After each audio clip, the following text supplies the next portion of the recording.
তারা ছোট একটা পাখি, সব সময় নতুন কিছু শেখার ইচ্ছেতে ভরা। প্রতিদিন সকালে তারা আসমানে উড়ে শুরুর আলোকে আবার দেখে।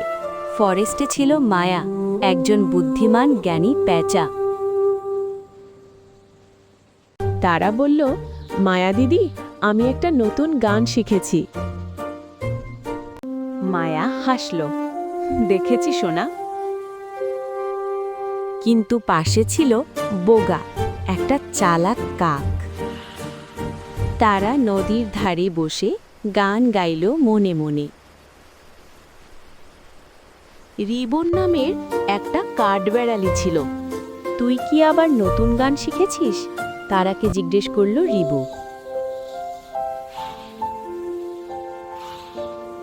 তারা ধীরে ধীরে গান গাইল, বুক ভরা আনন্দে। বগা চুপি চুপি তারার গান রেকর্ড করে নিল। কিন্তু বোগার উড়ে গেল চুরি করা গান নিয়ে।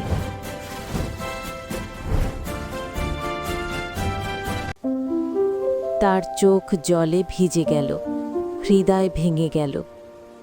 ঋতু তার কাছে বসে বলল, তুই একলা না রে। মায়া সবাইকে বলল, চলো সত্যিটা খুঁজে বের করি। তারা, রিভু আর মায়া সবাই মিলে জঙ্গলে খুঁজতে শুরু করলো। বোগা নিজের মতো গান গাবার চেষ্টা করলেও কিছু হলো না। তারা আর রিভু দূর থেকে লুকিয়ে লুকিয়ে সব দেখতে লাগলো। বোগা ভাবতে ভাবতে ভয়ে জড়ো হয়ে গেল। তারা বোগার দিকে এগিয়ে এলো, কিন্তু খুব শান্তভাবে। বোগা চোখ বড় করে বলল, তুমি এসে গেছো? তারা হাসল এবং বলল, হ্যাঁ, কিন্তু রাগল না। মায়া মাথা নাড়িয়ে বলল, দয়া খুব বড় বিষয়।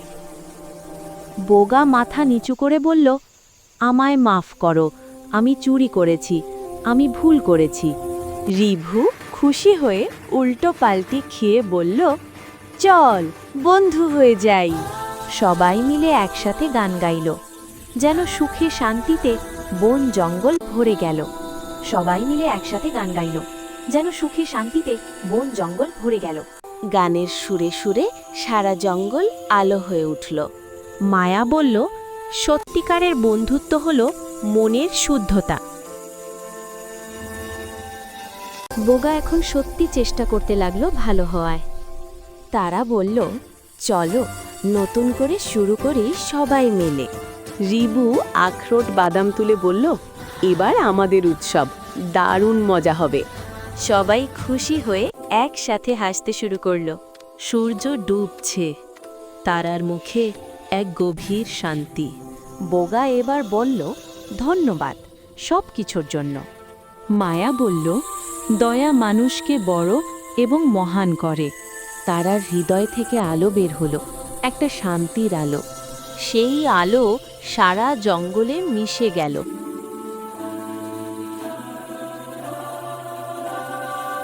তারা উড়ে গেল নতুন আশা নিয়ে। মায়া আদর ভরা চোখে তার দিকে তাকিয়ে রইল। এই গল্পের শিক্ষা, দয়া আর শেয়ার করাই সবচেয়ে বড় শক্তি। মেশালমের বিদায় ছোট বন্ধুরা, ভালো লাগলে লাইক এবং সাবস্ক্রাইব করতে ভুলো না।